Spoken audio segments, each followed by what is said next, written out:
सुमित, मैं प्रेग्नेंट हूँ। अरे वाह, मिठाई खरीद के लाता हूँ अभी। नहीं, मिठाई से क्या होगा? शराब बंटवाऊंगा आज मोहल्ले में। अरे लेकिन अपने माँ बाबा को तो बता दो, उन्हें दादा दादी बनने की ज्यादा जल्दी थी। हाँ, अभी करता हूँ। नीतू की बात मानकर सुमित खुश होकर माँ बाप को फोन कर देता है। माँ, सुनो तो, तुम दादी बनने वाली हो। बेटा होने वाला है तुमको। जल्दी से आ जाओ यहाँ। थोड़ी देर सुमित अपनी माँ से बात करता है। फोन करते ही नीतू उससे पूछ लेती है, तुमको कैसे पता बेटा ही होना है? अरे मेरे बाबा को भी बेटा ही हुआ था, यानी मैं। हमारे खानदान में लड़कियां नहीं हुई, पता नहीं कितनी पीढ़ियों से।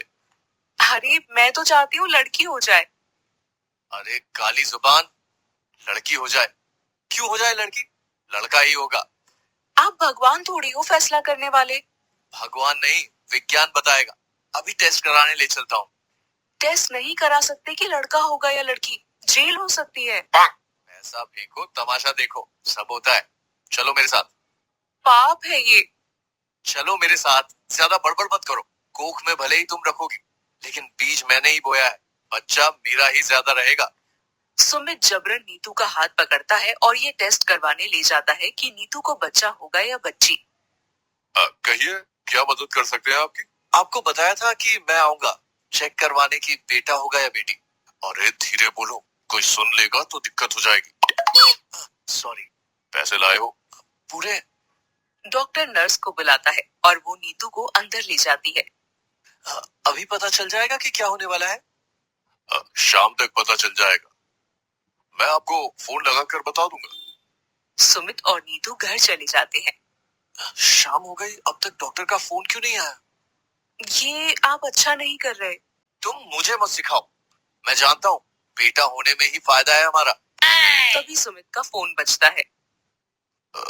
लड़की? सच में डॉक्टर? हाँ, ज्यादा बात नहीं कर सकता इस बारे में, लेकिन लड़की होगी। हम आ रहे हैं बच्चा गिराने। नहीं नहीं। चुप रहो तुम। कौन पालेगा लड़की को? झूमा झटकी करते हुए सुमित नीतू को डॉक्टर के पास ले जाना चाहता है ताकि उसकी पेट में पल रही बेटी गिरवा सके। बेटी तो मेरी जिंदा रहेगी, मरने नहीं दूंगी। क्या कर लोगी तुम?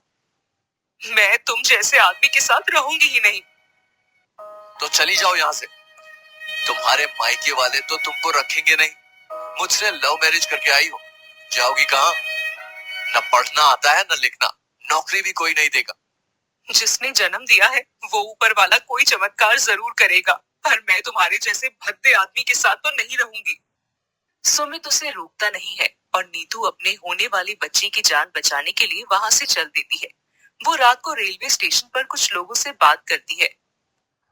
मुझे भूख लगी है, कुछ खाने को मिलेगा? हम तो खुद मांग के खाते हैं, जब नहीं मिलता तो भूखा सोना पड़ता है। तू भी बगल में बैठ जा। नीतू के पास कुछ पैसे थे, वो उनसे खाना खरीद के भिखारियों में बांट देती है। तेरे पास भी खाने को कुछ नहीं था, पर तूने हमारे साथ बांटा।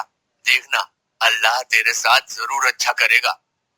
नीतू ऐसे ही सड़कों पर सोती है, चौराहों पर रुकने वाली गाड़ियों को साफ करके कुछ पैसे कमा लेती है। कुछ दिन तो ये चलता है, पर जब उसे 3-4 महीने हो जाते हैं तो अपने उभरे पेट की वजह से वो ज्यादा काम नहीं कर पाती। ले पागल औरत, पेट में बच्चा है, फिर भी इधर उधर भागती रहती है, मेहनत करती रहती है। ले, खाना खा ले और अपना ध्यान रख। जिस बच्चे को बचाने के लिए यहाँ आई है, वो भूख से मर ना जाए।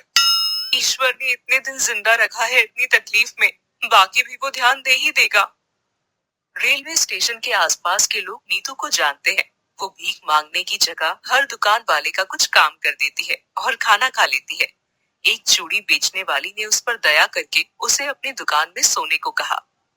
तू रात को यहाँ सो जाया कर, तेरा बच्चा ठीक रहेगा। बारिश शुरू हो गई है, भीग गई तो बीमार पड़ जाएगी। नीतू को रहने के लिए मिली दुकान भी ज्यादा दिन नहीं रही वहाँ।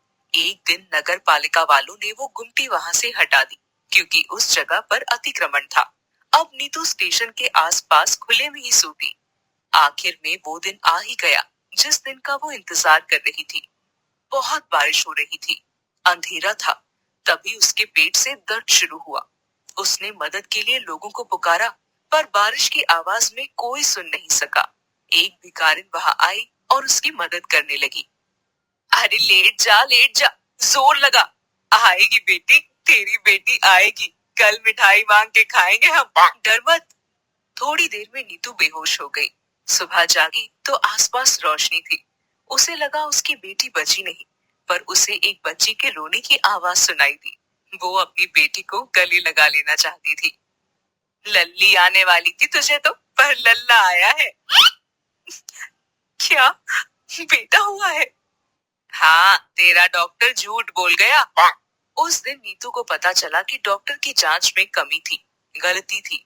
उसे बेटा ही होने वाला था। बेटे की खबर सुन के उसका पति वहां उसे वापस लेने आया।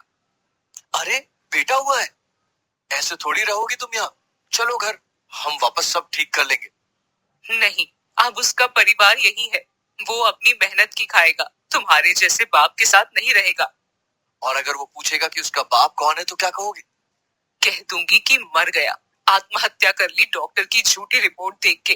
कायर था, लड़की नहीं संभाल सकता था। सब सच बता दूंगी ताकि तुम्हारा खून तुमसे कभी प्यार न कर सके। सारे भिखारी और आसपास के लोग नीतू के बच्चे को पालने की जिम्मेदारी लेते हैं और नीतू की बात पर ताली बजाने लगते हैं।